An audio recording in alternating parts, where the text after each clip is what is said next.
تعالوا نشوف ست الكل دي هتعمل ايه. دي واحده كده ست في شوارع الهند، عامله عربيه مشروبات. بصوا قدامها طبعا ليمون بالهبل زي ما انتم شايفين، ووراها في حاجه ساقعه. بصوا هي بتحضر المشروب كده. انا مش عارفه ايه هو المشروب، لسه هنكتشفوه مع بعض. بس كنت قبل كده منزله فيديو وبقول الراجل ده انضف واحد بيعمل اكل عندهم في الهند. انتقدتوني جدا بطريقه بشعه، اللي هو ليه بنتكلم عن الناس بالاسلوب ده، ليه بنقول مش عارف ايه. لا انا ما بنتقدش اشخاص يا جماعه، انا بنتقد طريقه عمايل.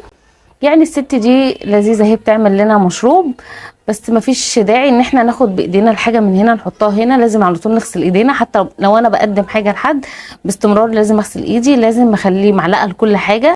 ضروري اكون لابسه جلافز في ايدي عشان حتى الناس اللي قدامي ما تقرفش مني.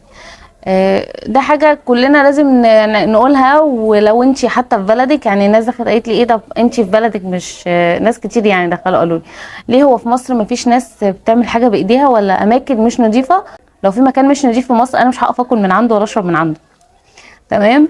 بس انا ما بنتقدش اشخاص، انا بنتقد طرق، يعني طريقه حاجه بتتعمل. بصوا هي فضت بواكي كده، معرفش البواكي دي بتاعت ايه، وحطت عليها ليمون، عصره ليمون. بصوا طبعا العصاره بتاعت الليمون بتاعتهم قويه جدا. بصوا العصاره عامله ازاي من تكه واحده. بصوا كده بعد ما عصرت الليمون بتحط سكر، ده تقريبا ده سكر. تمام. بصوا بقى الحركه الجايه بقى، هي بصوا حريفه. بصوا بتفتح الازازه ازاي جامده، يعني الحركه دي اجمل حركه حصلت في الفيديو كله. بصوا بتفتح ازازه الحاجه الساقعه ازاي. بس الازازه ما خلصتش يعني ما خلصتش كلها وبتاخد غيرها. طب كملي. دي خلصت، اللي قبلها ما خلصتش يا وليه.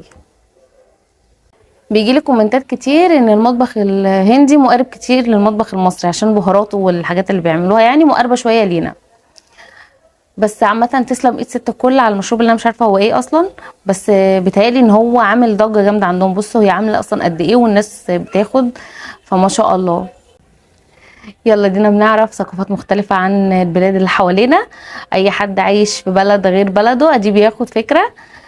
كان في حد دخل كتب لي في الكومنتات ان هم عندهم مطاعم فظيعة فظيعة وبتعمل اكل تحفة والنظافة بتاعتها عجب. فميرسي لاي حد بيكتب كومنت او حاجه معلومه، يعني انت ممكن تكوني زرتي البلد فانا اقول حاجه مثلا انا ما اعرفهاش عن البلد دي فانت زرتيها، فتكتبي لي تحت في الكومنتات ايه الايجابيات بتاعتها وايه السلبيات بتاعتها. انا شيماء غريب، لو انت اول مره بتشوفيني ما تنسيش تحطي الكومنت اللي زي العسل شبهك، وكمان تحطي اللايك عشان بيرفع معانا الفيديو. اشوفكم ان شاء الله في فيديوهات حلوه جدا تعجبكم. مع السلامه.